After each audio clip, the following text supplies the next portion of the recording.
Hi friends, മുല്ലക്കറ വ്ളോഗിലേക്ക് എല്ലാവർക്കും സ്വാഗതം. ഇപ്പോൾ ഞാൻ ജോലി ചെയ്യുന്ന വീട്ടിൽ നമ്മളിവിടെ ആദ്യം കുറേ കപ്പ ഉണ്ടാക്കിയിരുന്നു.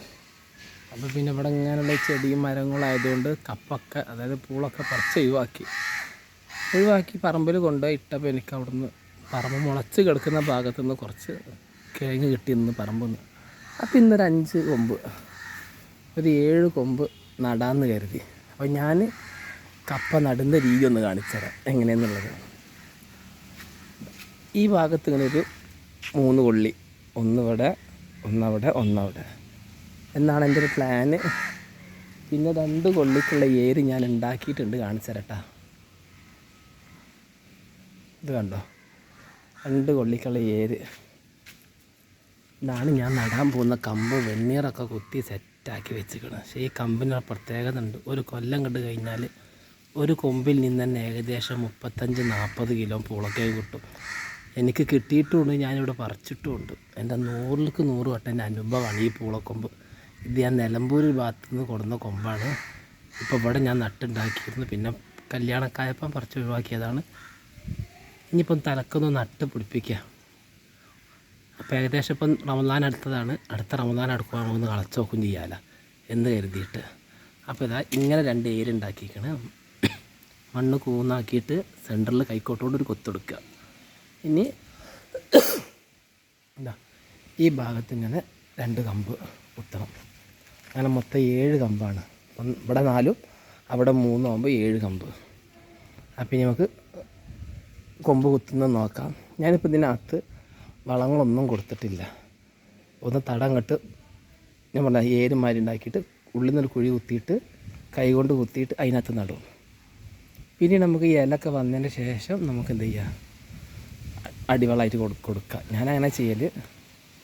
അപ്പോൾ നമുക്ക് നടുന്ന വീഡിയോ കാണാം. അതുകൂടാതെ ഒരു 4 ഏരും കൂടി ഉണ്ടാക്കാണ്ട് അതും കാണാം. ഇത് കണ്ടോ, ഇതുപോലെ കൂനയാക്കിയിട്ട് ഓൾറെഡി അതിൻ്റെ അടിയിലൊരു കുഴിയുണ്ട്. കുഴീൻ്റെ മുകൾക്ക് മണ്ണ് കൂനയാക്കിയിട്ട് ഇനി എന്ത് ചെയ്യുക, കൈക്കോട്ട് കൊണ്ട് ഇത് കണ്ടോ കാണിച്ചുതരാം.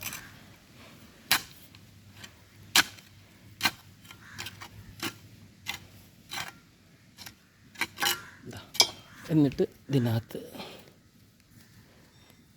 എന്താ കമ്പ് നട്ട് കൊടുക്കുക. പിന്നീട് നമുക്ക് എന്ത് ചെയ്യുക, കുറച്ച് തോലും വെണ്ണീറും ചാണകപ്പൊടി ഇട്ടിട്ട് മുകളിൽ മണ്ണ് കയറ്റി കൊടുക്കാൻ കഴിയും. അപ്പോൾ വളമായി. പിന്നെ അതൊക്കെ കിടന്ന് സ്ഥാനം സെറ്റായി ഉണ്ടായിക്കോളും. അപ്പോൾ നമുക്ക് ഇവിടെ ഇപ്പം 4 ഞാൻ പറഞ്ഞത്. പക്ഷെ ഇവിടെ 3 പോകുന്നുള്ളൂ. ഇവിടെ ഈ ഫ്രൂട്ട് പ്ലാന്റുകളൊക്കെ നനയ്ക്കാനുള്ള പൈപ്പ് ഉള്ളതുകൊണ്ട് അവിടെ ഒരു കുഴി പോകുന്നില്ല. ബാക്കി നമുക്ക് 4 അവിടെ ഉണ്ടാക്കാം. പിന്നെ ഇതുപോലൊരു പ്ലാവിലുകൊണ്ട് 3 കുമ്പിളുണ്ടാക്കിയിട്ടുണ്ട്. ഇതെന്തിനാണെന്നറിയില്ലേ, കപ്പ നടുന്നവർക്കറിയാം. ഇതിൻ്റെ മേലെ കമഴ്ത്തി വെക്കാനുള്ളതാണ്.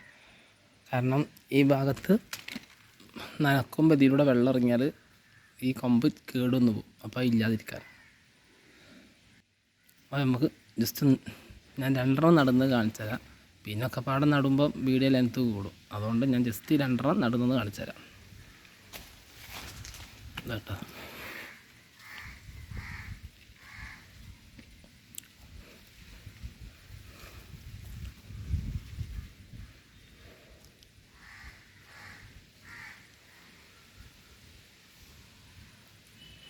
ഇങ്ങനെ ആക്കി വെച്ചാൽ നനക്കാനും സുഖമാണ്. കണ്ടോ, ഈ കുഴിയിൽ നനച്ചു കൊടുത്താൽ വെള്ളം നിന്നോളും. ഇങ്ങനെയാണ് ഞാൻ നടുന്ന രീതി. ഇനി അടുത്തത് ഇതാ,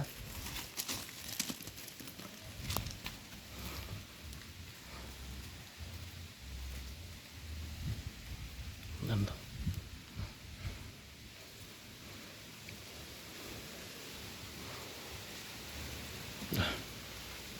ഈ ഭാഗത്ത് നടുമ്പം അവിടെ വെള്ളം നിന്നോളും. നമ്മളെ കുമ്പിളാണിത്. ഇതാ ഇത്രയേ ഉള്ളൂ നമ്മളെ കപ്പ നടുന്ന രീതി. അപ്പം ബാക്കി പിന്നീട് നമുക്ക് പിന്നെ കാണാം. Bye, see U.